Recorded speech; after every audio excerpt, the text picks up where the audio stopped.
So guys, hopefully previous slides में दी गई information को आपने अच्छे से जो है वो पढ़ लिया होगा और आज जो टेस्ट में टॉपिक्स पूछे जाने वाले हैं उसकी भी आप अच्छे से तैयारी करके आ चुके होंगे। तो आपका समय ना वेस्ट करते हुए टेस्ट को शुरू करते हैं। All the very best. सबसे पहला क्वेश्चन जो है वो आपके सामने अब आ गया है।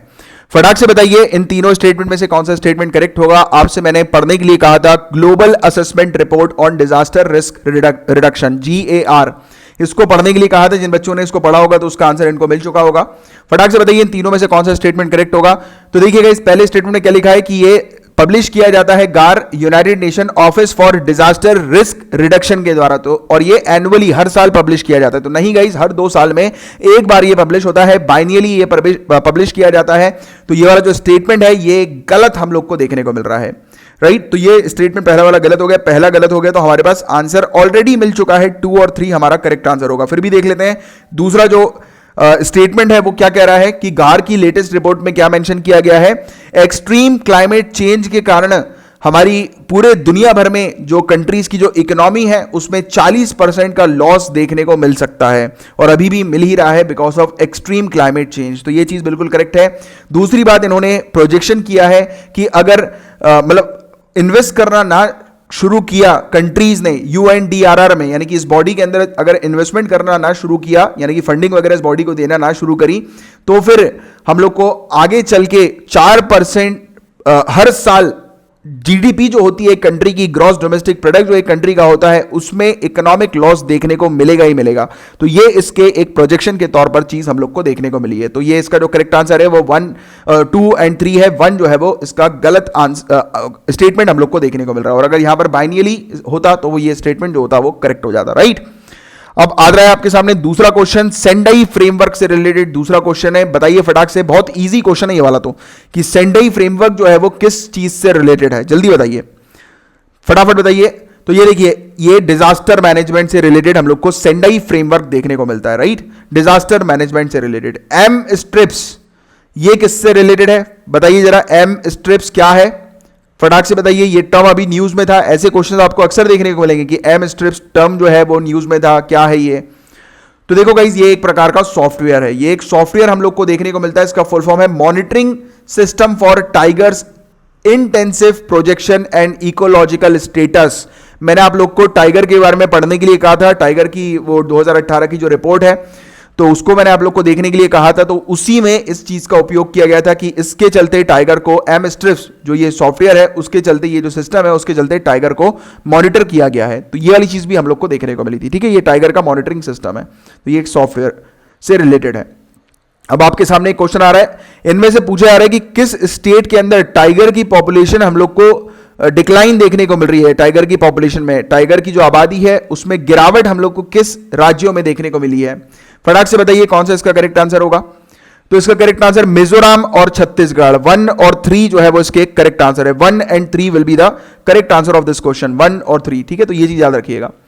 चौथे की बात हो रही है भागीरथी कृषक अभियान। ये अभियान जो है वो किससे रिलेटेड है, जल्दी से बताइए। एग्रीकल्चरल प्रोडक्टिविटी से, वाटर कंजर्वेशन से, रेन वाटर हार्वेस्टिंग या रिवर पॉल्यूशन, बताइए जरा। भागीरथ कृषक अभियान ये किससे रिलेटेड है।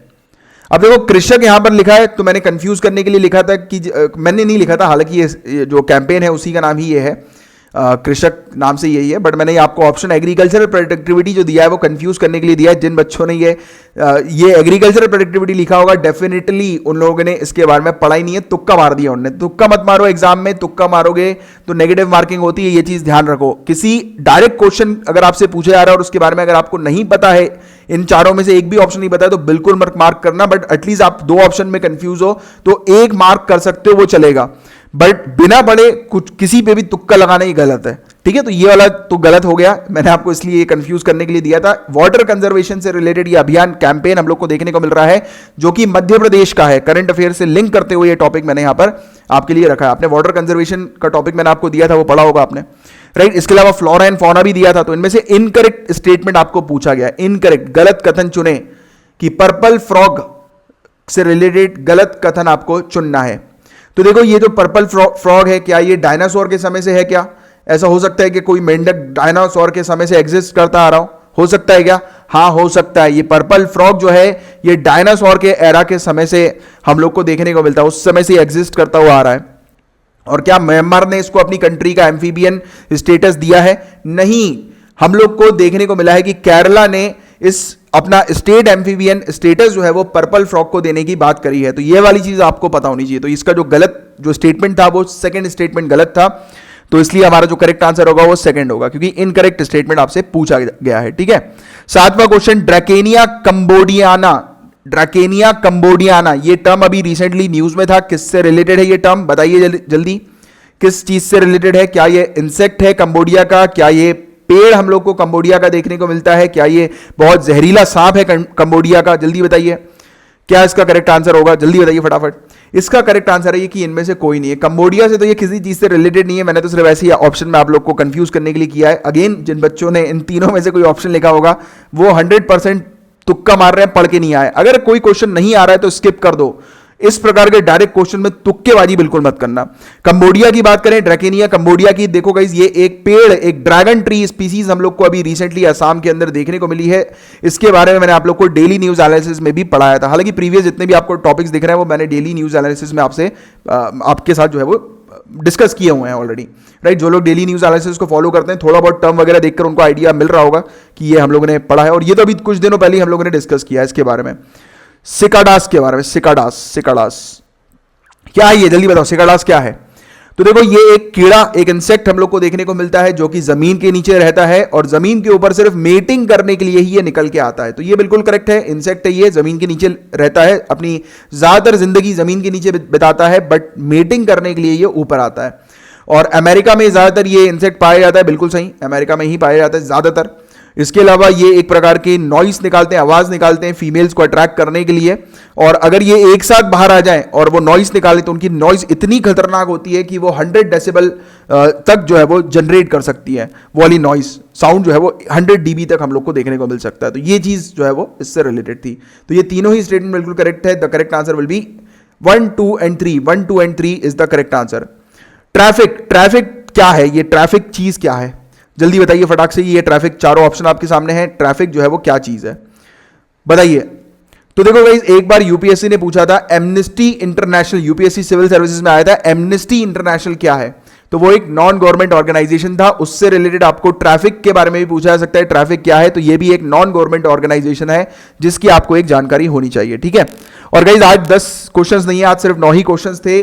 और अगर आपको ये क्वेश्चंस अच्छे लगे हैं तो आप मेरे इस लेक्चर सीरीज को जो है वो शेयर कर दीजिएगा और आपका जो स्कोर आया वो नीचे कमेंट बॉक्स पे लिखकर बताइएगा।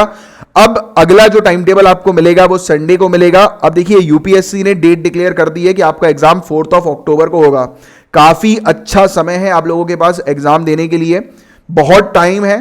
तो इस टाइम को अच्छे से यूटिलाइज करो। जो फ्रेशर्स हैं, जो अभी अभी अपनी तैयारी कर रहे हैं इस एग्जाम की, तो उनके लिए भी अच्छा टाइम है प्रीलिम्स को क्रैक करने का। तो बिल्कुल भी इस टाइम को वेस्ट ना करिएगा और अच्छे से अपनी तैयारी करिए। और आप चाहो तो एडवांस में जो मैं आपको टाइम टेबल प्रोवाइड करा देता हूं आप ही के लिए, कि आपका पूरा सिलेबस कंप्लीट हो और आप बिल्कुल अपने टाइम के अकॉर्डिंग अपने सिलेबस को कंप्लीट करें, टॉपिक्स आप पूरे पढ़ें। तो उसके लिए मैं आप लोग को टॉपिक्स प्रोवाइड कराता हूं एडवांस में, कि उस टॉपिक को आप पढ़िए और शाम में 8 बजे आकर एग्जाम दे दीजिए, राइट। तो ये टॉपिक जो है वो इसके थे।